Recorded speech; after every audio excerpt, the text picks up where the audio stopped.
¿Cómo está la hinchada? Bueno, vamos a ver la última parte de los huesos del cráneo, que corresponde a la número 7 y respecta al hueso parietal. El hueso parietal es un hueso par que ocupa lateralmente y un poco hacia posterior la bóveda craneana. Acá lo vemos. Tiene un borde anterior que va a corresponder al frontal, un borde inferior que corresponde al temporal, un borde posterior que corresponde al occipital y un borde interno que corresponde al parietal del otro lado. Si lo vemos en un esquema, esta es la cara externa del hueso parietal, un hueso cuadrilátero, encorvado, de concavidad interna obviamente, que presenta en su cara externa dos líneas curvas, una inferior y otra superior, de concavidad inferior. Son las líneas curvas temporales. Ustedes dirán, ¿por qué temporales si están en el parietal? Bueno, porque no respecta a un hueso, sino que lo hacen respecto de un músculo, del músculo temporal. En la línea curva temporal superior del hueso parietal, cara externa, se inserta la aponeurosis del músculo temporal.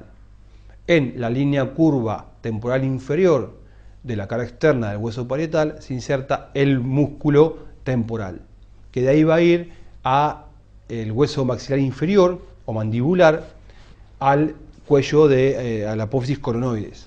El temporal se inserta en la apófisis coronoides.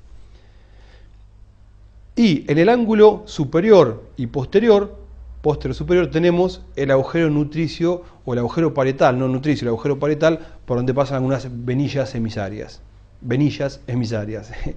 Bien, fíjense, tenemos entonces un borde superior que corresponde a la sutura sagital y va a estar en contacto con el otro parietal.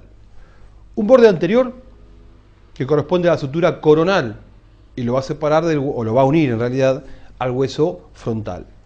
Un borde inferior que corresponde a la escama del temporal y un borde posterior que corresponde a la sutura lambdoidea para relacionarlo con el hueso occipital. Y acá tenemos los 4 puntos suturales.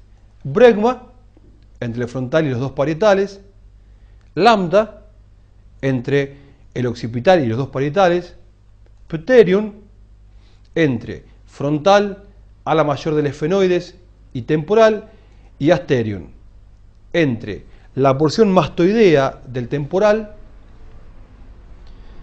y el occipital. ¿Sí? Me quedé un poquito colgado porque en el video de temporal o en el de generalidades del cráneo, no me acuerdo, yo había dicho que el asterion estaba formada por el parietal, el occipital y la porción de la escama del temporal. Y alguien de la gente que vio el video me escribió corrigiéndome, diciéndome que no, que en realidad es la porción mastoidea, y sí, es la porción mastoidea. Bueno, una pifiada.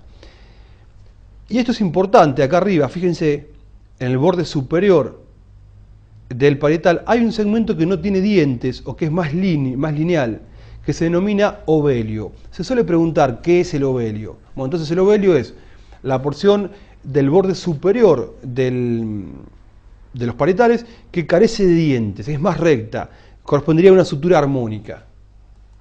Acuérdense que las suturas armónicas serían las que articulaban superficies planas. Esto es un parietal visto de adentro. Esto es anterior, inferior, posterior y superior. Y esto es importante ver las arborizaciones de la arteria meningia media, que nacen del ángulo anterior e inferior. Esto nos sirve para darnos cuenta si hay huesos derecho o izquierdo. ¿Por qué? Porque lo miramos del lado de adentro y sabemos que hacia abajo, hacia adentro y hacia adelante va a estar siempre el punto del cual parten las ramas de la meningia media. Mucha suerte, ha sido un placer y bueno, nos reencontraremos en otro video. Chao, hasta luego.